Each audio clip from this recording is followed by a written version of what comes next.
everyone, today we are going to read a story and the title is Abby Yo-Yo. This is a story about a little boy and his father. His father is a magician and he plays tricks on people, and the townspeople where they live do not like him. So one day they ask the boy and his father to leave town. They tell them, just get and leave. But a ferocious giant comes to the town. And the boy and his father decide that they are going to go back to the town that they were asked to leave and try and lure the giant out of town or make him disappear. So the magician father is going to use his wand to try and make Abby Yo-Yo disappear, and the boy is going to use his ukulele and see if that can make Abby Yo-Yo disappear forever. The title of this book is Abby Yo-Yo. It was written by Pete Seeger and illustrated by Michael Hayes. So the illustrator draws the pictures and the author, the writer, writes the words. Abby Yo-Yo. So there's a little boy and his ukulele. A ukulele is like a small guitar. It's an instrument. Abby Yo-Yo, based on a South African lullaby and folk story. Text by Pete Seeger, illustrations by Michael Hayes. Once upon a time, there was a little boy who played the ukulele. Around town, he'd go clink, clunk, clink, clunk, clink, clink. The grown-ups would say, take that thing out of here. They didn't like the noise.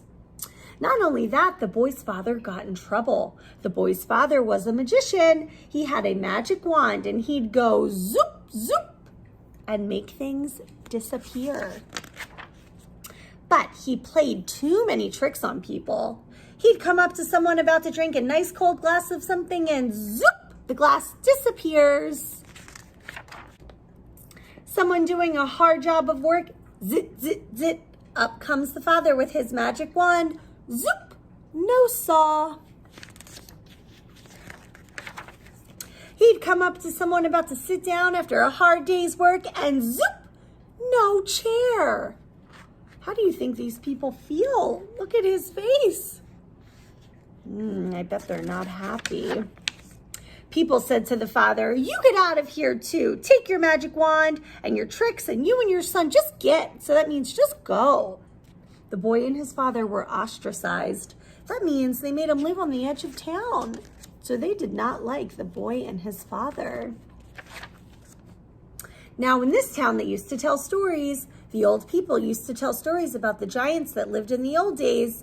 They used to tell about a giant called Abby Yo-Yo. They said he was as tall as a tree and could eat people up. Of course, nobody believed the story, but they told it anyway. So his father is telling him stories to take his mind off of the fact that the townspeople told them to get out of town. One day, the sun rose blood red over the hill. The first people got up and looked out the window. They saw a great big shadow in front of the sun. They could feel the whole ground shake. So there's Abby Yo-Yo and his silhouette against the rising sun, his outline against the rising sun. Women screamed, strong men fainted, run for your lives, Abby Yo-Yo's coming. There's Abby Yo-Yo. He is really big. He comes to the sheep pasture. He grabs a whole sheep. Yum. He comes to the cow pasture. He grabs a whole cow. Yunk. Men yelled, grab your most precious possessions and run, run. Just then the boy and his father woke up. He saw hey, Pa, what's coming over the fields? Why, son, that's Abby Yo-Yo. Oh, if only I could get him to lie down, I could make him disappear. I wonder how they will get him to lie down. What do you think? The boy says, come with me, Pa. He grabbed his father by one hand. The father gets the magic wand and the boy gets his ukulele. They run across the field. People yell, don't go near him, he'll eat you alive.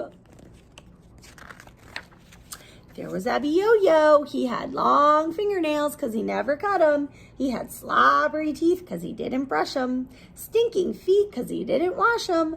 Matted hair because he didn't comb it. He He raised up with his claws. Just then the boy whips out his ukulele. Abby-yo-yo, Abby, Abby-yo-yo, Abby-yo-yo. Well, you know, the giant had never heard a song about himself before. A foolish grin spread over his face, so that's a smile. And the giant started to dance. Abby-yo-yo, Abby, Abby-yo-yo, Abby-yo-yo. Abby-yo-yo, the boy went faster. Abby, Abby-yo-yo, Abby-yo-yo, Abby, Abby-yo-yo, Abby-yo-yo. Abby, Abby-yo-yo, Abby-yo-yo. Abby-yo-yo. The giant got out of breath. He staggered. He fell flat on the ground. Up steps the father. Zoop. What do you think is going to happen to Abby-yo-yo? Zoop. People looked out their windows. He's gone. Abby-yo-yo disappeared. He is gone. I wonder where he went.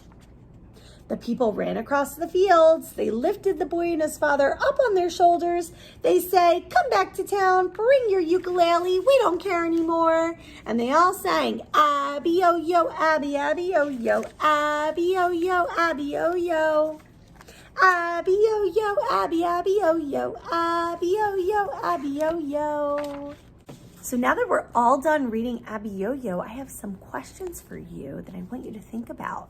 So I think the boy and his father are different than the townspeople. How do you think they're different? Do you think they're different too? How are they different? My next question is, at the end of the story, the boy is leading his father somewhere. Do you remember where they're going? Where is he taking him?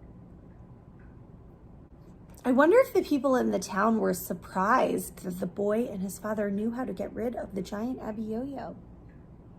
What do you think?